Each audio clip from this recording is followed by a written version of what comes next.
of course, allows you to focus again on competition.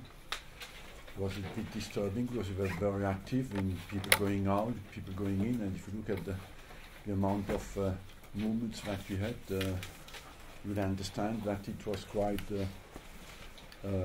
disturbing a little bit because it was demanded a lot of focus and energy. And but overall, I believe that it finished well. Yeah, Aubameyang is the big signing that we made. Can you tell us what he will add to this Arsenal attack? Well, he's a typical striker, you know, with a great pace and good ratio and games played and goals scored, and he has a good work rate as well. And he's a team player, so overall I believe that he would. We lost some goals, you know, because we lost Sanchez, Giroud and Walcott to our goal scorers, and so he will compensate on that front. One of the goal scorers you mentioned, Olivier Giroud, has left the club. Massively popular with the Arsenal fans. Just wondered, I'm sure you've got some words you want to say. He's massively popular as well inside our dressing room and inside our club, and it was sad for all the players who left. It was sad to see them go, but Olivier wanted more playing time. He has not played many Premier League games, and wants as well to go to the World Cup, you know, and that's why I opened the door when Aubameyang came in, for him to give him a chance to get the competition he deserves. And finally, I just wondered what your team uses ahead of the Everton game. Yeah, Jack, who was sick, is still. I will have to assess him today. I hope he will be capable to be in the squad. He's better. We'll practice with the team today and we see how he feels. And Aubameyang was sick as well. We have to assess him today. And apart from that, Welbeck is not completely back from injury. He's not ready. Arsene, how difficult was it to get the deal done for Aubameyang, and why was it that you felt he was vital for the club? It was difficult because, of course, Dortmund needed a replacement, and so we had first to agree the transfer deal with them, and after that as well wait for them to find somebody who can replace him, and that was quite a little bit a triptych deal, because we had to. Giroud went to Chelsea and Batshuayi went to Dortmund, and that's why it was very short in time and very tense until the end. But why do you feel that he was vital to come to Arsenal? Aubameyang? Yeah. Because he, first of all, I believe that the Premier League is a challenge for every big player today. That's where everybody wants to play. We were, of course, I know him for a long time. He has played against Arsenal many times and likes the way we play football. And overall, I believe as well that he needed a new challenge, certainly, and we were the ones who could offer that to him. There's also the prospect of him playing alongside Henrik Mkhitaryan. Are you hoping that they'll recreate the success that they had at Borussia Dortmund here? I hope, yes, because there are players who have played together, who know each other well, had a successful period together, and we are an offensive team, you know, and that's why I hope that they can recreate that perfect understanding they had at Dortmund. Are they both in contention to start against Everton? Certainly Mkhitaryan will start. That's a possibility, yes. Aubameyang, I have to assess how well he is physically today and how well he feels. What's wrong with him? He had sickness, fever, and so he couldn't practice a lot. He started yesterday, was still not completely well, so I have to assess and see with the medical department how well and how fit he can be. Mesut Ozil has signed a lucrative new deal. Do you feel he now has an even greater responsibility to help Arsenal secure a top 4 place? Yes, of course. He has committed his future to the club, and at the period where we are in a tricky position on that front, you know, qualifying for the Champions League, and you expect from him that he becomes the lead and takes responsibility to lead the team to success. You allowed Olivier Giroud to leave. Why did you allow him to go to a rival Premier League club? As I just told you, you know, first of all, I think ideally you want him to go to clubs who do not compete with you, but on the other hand, it was a bit linked with the Aubameyang deal as well, because and he wanted to stay, just had a third baby, and it was very difficult on the family side to leave London for him. Always, and on the fact I believe that we owe Olivier Giroud a lot, you know, his commitment, his dedication to the club, and his love for the club was absolutely exceptional, and it was difficult to turn it down just because it's an opponent or competitive club. There's been a lot of change around the club, players in, players out, with Sanchez leaving as well. Plus there's been a loss against Swansea. Do you feel that there's been quite an emotional roller coaster this week? It has been, because we lost a game that we should not have lost, and overall in January was a very difficult month for us, you know, and as much it was disappointing on the pitch side, I felt that on the transfer side it worked well for us, and that's what we have to show now on the pitch in the coming months, because we have no room for any defeats anymore, basically. So it's very important that we respond very quickly. Theo Walcott scored twice for Everton against Leicester. Are you wary that he'll have something to prove when he goes? Of course, but Theo Walcott played over 300 games for Arsenal, you know, and I know I bought him when he was 16 years old, so I know how good he can be, and he will be one of the major threats going forward for Everton. Thank you. You had a very good transfer window in the end, despite all the every week us pumping you for information and trying to upset you. But do you regret maybe missing out on a defender? I mean, your top end of the pitch is very good. Yes, because our defensive numbers are not good enough, and that's where we needed as well some possible strengthening, because we have to improve our defensive numbers. We want to go in the top 4. We have to improve our offensive numbers and defensive numbers. Will you be going back to a back 4 now, because you've got so many offensive players in the team? That's a possibility. I will adapt, as I told you many times, to the difficulty we face, and we'll have to see as well how the idea I have works, you know, and how efficient it is, and but we are flexible on the organizational front. We can play in a 3, in a 4, and that can change game by game.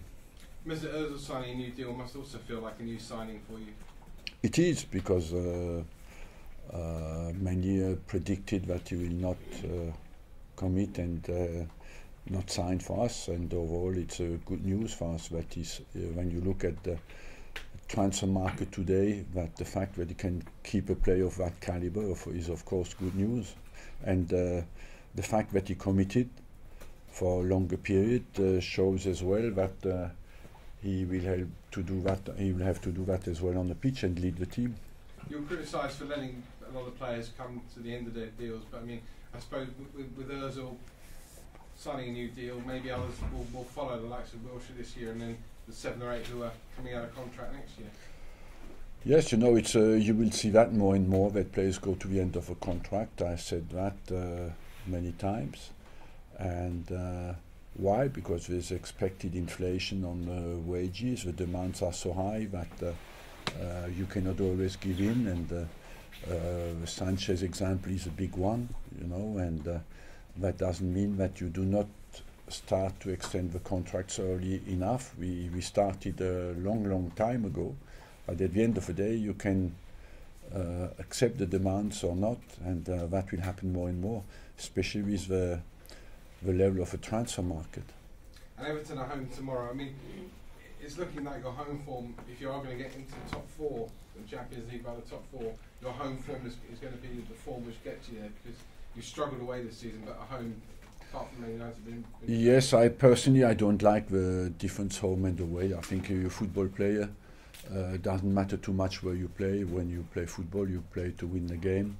And in my whole career, I hated that difference between home and away. That's why I'm especially unhappy with our away results, because personally for me there is no difference. When you football player, you walk on the pitch, you don't look too much where you play, you just do what it takes to win the game.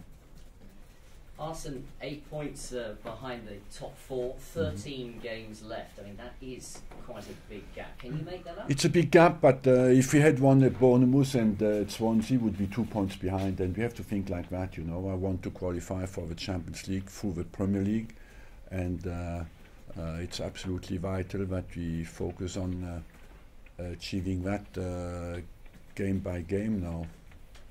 And as and when Aubameyang is 100% fit, do you think all four of your attacking players can play in the same team at the same time? So Ozil, Mkhitaryan, Lacazette and Aubameyang? It's always possible. Will I do it? Maybe, I don't know. But I think it's possible, yes. And for you, looking at so many new players, is it quite a motivation now to be working on a team that in a way is something of a new project? Well, the motivation is first of all to win the next game, not depending too much on who plays, but the target is as well to find very quickly a balance, you know, between that allows everybody individually to express his talent. Arsene, can I just ask you about Alex Song, who's been pictured here at the training ground? What's the situation with him? The situation with him is he looks for a football club, and I allowed him to come in the afternoon when the training ground is available to work on his fitness, not more than that. There's not a possibility of him coming back? No. Mr. Wenger, Magni von German Bildzeitung. You just said a few moments ago that all top stars want to play in the Premier League. They all want to come here and have this new challenge. Why do you think, or do you have the feeling that, let's say, the Bundesliga is only a step to come to a big league like Premier League? No, for me, Bundesliga is one of the big 5 leagues, you know, but he has played for 4 or 5 years. I think if he had played in the Premier League, maybe the Bundesliga would have been a challenge for him. There's no inferiority complex that you should have in Germany. I rate highly the German Championship.